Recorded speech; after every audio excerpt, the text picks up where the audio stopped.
What's up, everybody? Spaz here. Welcome to my channel. I want to kick off a new series today, a series I think we're going to have a ton of fun with.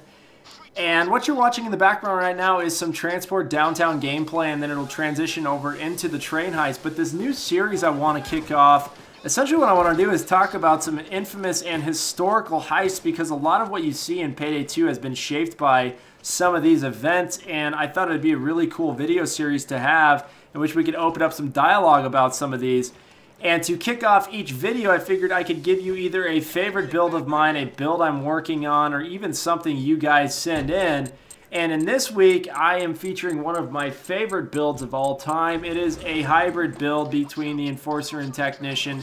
And honestly, this build you will not only be able to tank around, but you will be putting out a ton of damage in an efficient manner. And what I mean by that, you're going to be running around with the Locomotive and the AMR-16 or the Heavy Eagle assault rifle, and the combination of these two weapons with this build are extremely powerful. So not only are you going to have the ICTV and bulletproof from the Technician tree for that tank type feel where you can absorb a ton of damage, but you're also going to be putting out a ton of damage with the AMR-16 and the Locomotive. So you're going to get the most of your damage for the AMR-16 in the Technician tree because we have unlocked the tier bonus of that 25% increase in headshot damage, but then you're also going to have overkill in the Enforcer tree for your Locomotive in close quarter situations. So the way I play this build, I typically use my AMR-16, or occasionally I will run with the Heavy Eagle. I use the assault rifle to take down dozers because I'm putting a lot of shots on target in a short amount of time, in a short period of time,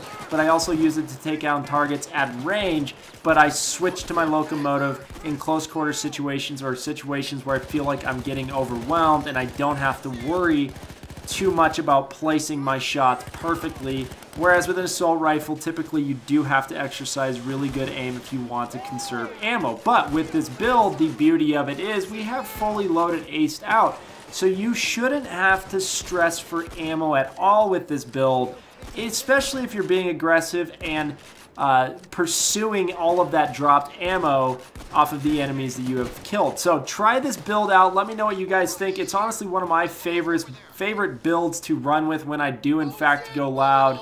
So try it out. Let me know what you think. Now in terms of these infamous heists, I want to talk about these historical heists, right? But if we run out of topics or heists we want to cover, or we get bored with some of these different stories, we can always switch and transition and consult the Oracle, also known as Google, to see what is going on around the world today in terms of people still trying to pull off that perfect heist. Because if you go to Google right now and type in robbery, theft, or heist, it's quite shocking just how many people to this day are still trying to hold up banks or rob convenience stores, steal artwork, whatever it might be. It's kind of shocking. So anyways, let's go ahead and talk about our first infamous heist. So the heist I want to talk about is the Great Train Robbery of 1963, in which 16 guys hijacked a Royal Mail train headed from Glasgow to London and stole a record amount of money, an insane amount of cash from this Royal Mail train. So in 1963, there was this guy named Bruce Reynolds, and he was the mastermind of a local crew, a very unsuccessful crew, and he was tipped off by somebody who swore to have family in the General Post Office. And this guy told Bruce, hey, guess what? These Royal Mail trains, they're going to carry a ton of cash following the bank holiday weekend. So Bruce decided he needed to put together a team to hijack this train. And he realized that he didn't have much experience in hijacking trains, so he needed to consult and talk to some other people. And he ended up linking up with a local London gang, which was called the South Coast Raiders. And this group had a lot of experience in hijacking trains. So together, this group came up with a plan to take over this Royal Mail train that was scheduled to carry all the cash from this bank holiday weekend. Now, I want to talk about the mail trains because it gives us an understanding of what Bruce and his crew were working with. The Royal Mail trains at the time, they typically had two carriages following the engine. The first carriage was typically reserved for your typical mail. If I can say typical 9 more times, that'd be great. And then the second carriage was called the High Value Packages Coach, or the HVP carriage, and it carried large quantities of money and registered mail. Now, by large quantities of money, at the time, these trains typically carried 300,000 pounds, but Bruce was in for a good surprise because the amount of money that was scheduled to be on this train far exceeded that amount. So I also want to point out that in 1960, the Post Office Investigation Branch, they were recommending that these traveling post offices with the HVP carriages, they were saying that they needed to be fitted with alarms and guards because they were exposed to being hijacked. For 3 years, nobody did anything. There weren't any security measures for these HVP carriages, and Bruce and his gang recognized that and understood that if they were to go hijack this train, they would be met with very little resistance. So their first objective was to stop the train, right? And they came up with a very simple plan to do so. They knew that the conductor would follow any of the traffic light signals along the track, so they disabled the green light by covering it and then powering a red light with a 6-volt battery. They did this at one of the crossings.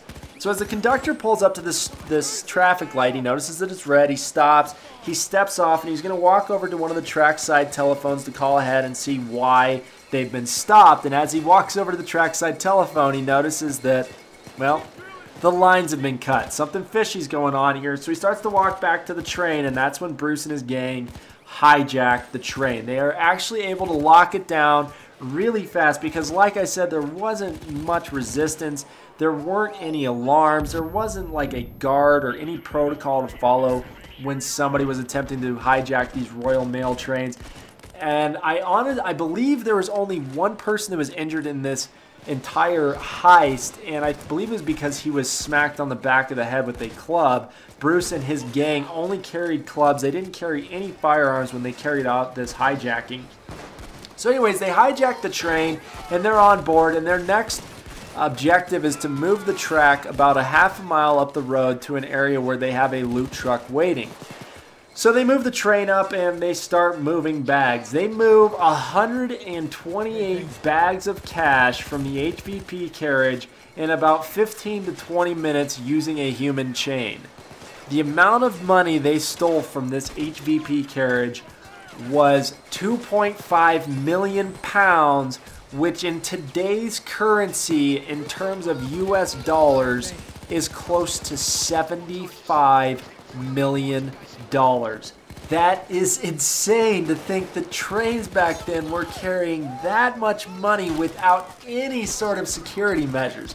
Anyways, they move all this loot into the loot truck, and they also brought 2 Land Rovers with them that had matching or identical license plates, so to confuse anybody, any witnesses if anybody did in fact see them.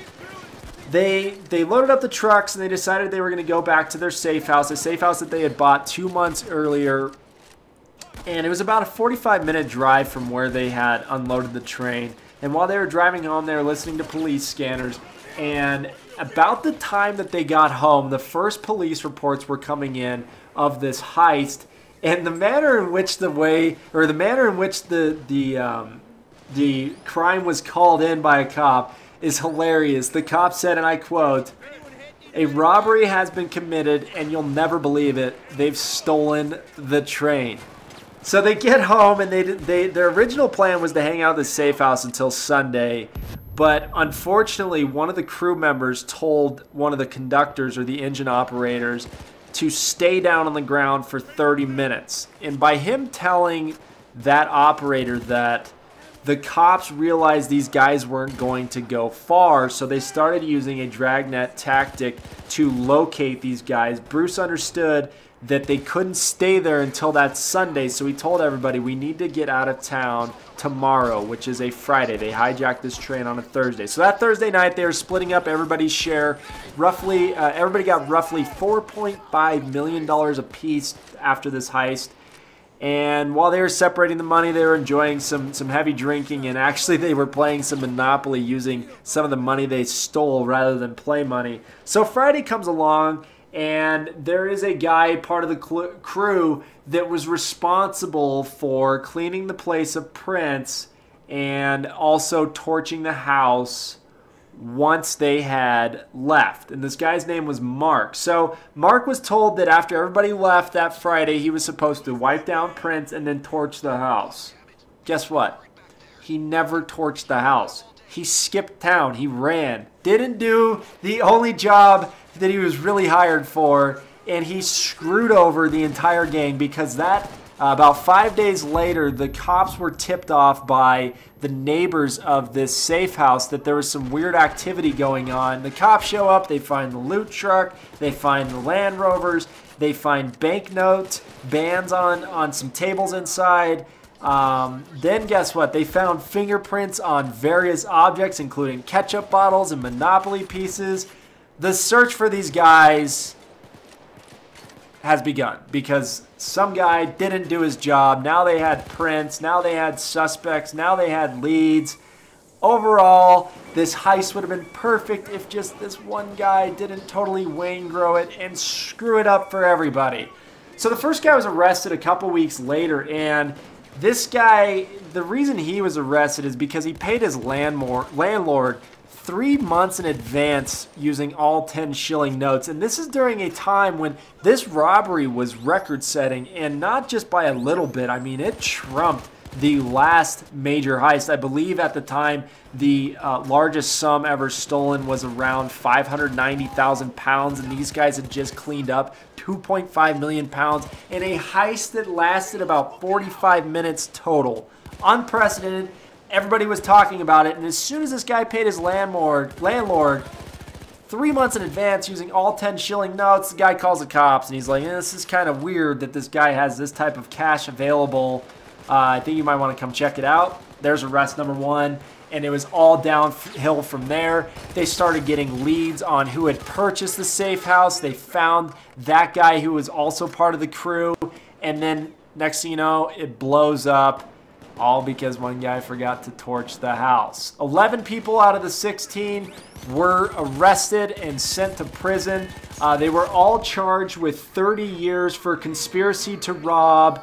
And also, how do they phrase this here? Let me find it. Yeah, 30 years. Actually, some of them got 20 or 25 years, but the average was 30 years, 25 years for conspiracy to rob, and 30 years for armed robbery. Now, a lot of these guys actually escaped prison, and on August 12th, 1964, a guy by the name of Wilson, one of the guys that was arrested, he escaped from Winson Green Prison in Birmingham in under 3 minutes.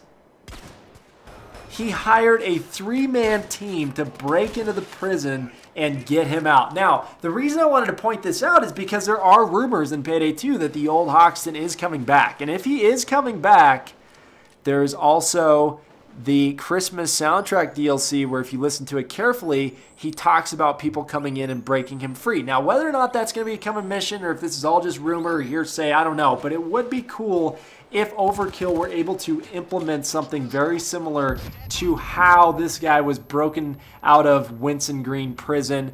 A very fast-paced prison break map I think would fit perfectly for the game, and it would also be kind of reflected in a historical sense. But anyways, a lot of other guys were arrested and sent to prison, and I don't want to talk about their stories too much because there's just a lot to go with each and every person. But a lot of them did end up escaping prison and fleeing the country to get plastic surgery. One of the more popular guys in part of this crew, his name was Biggs, and he actually escaped prison and was on the run up until 2001 when he finally surrendered to British authorities and turned himself in. And he was released in 2009 early because of his health. And he actually just died this last December at the age of 84. And what's funny is when I started to find more information about this train robbery, I was Googling some of these guys, and I didn't know about this Biggs guy until I looked at the news section on Google, and it was, what, less than a month ago this guy passed away and had a really big funeral where a lot of his old gang buddies showed up. Anyways, guys, that's it for this story. There's a lot more that really... there's a lot more to the story as far as what everybody did after the fact of being arrested and escaping, but that would take up a large chunk of your time going down through all that. So I would highly recommend Googling this, the Great Train Robbery of 1963, and reading more about it. I gave you a kind of a basic overview. There's a lot that goes into this, and a lot of interesting stuff, a lot of documentaries, a lot of literature, and even movies about this that I'm going to check out, and I highly recommend that you guys check them out too. But that's it for this one. I hope you guys enjoyed that. Let me know if you did enjoy this series. I apologize if I rambled a little bit or I was kind of off message. This is my first time. I didn't want to script anything. I didn't want to write anything down and read from a piece of paper. That would be boring. So I just wanted to try to tell a story. But let me know if you like this series, if we should continue it. If so, if you have a particular heist that you want me to cover, let me know. That's it for this one. Go.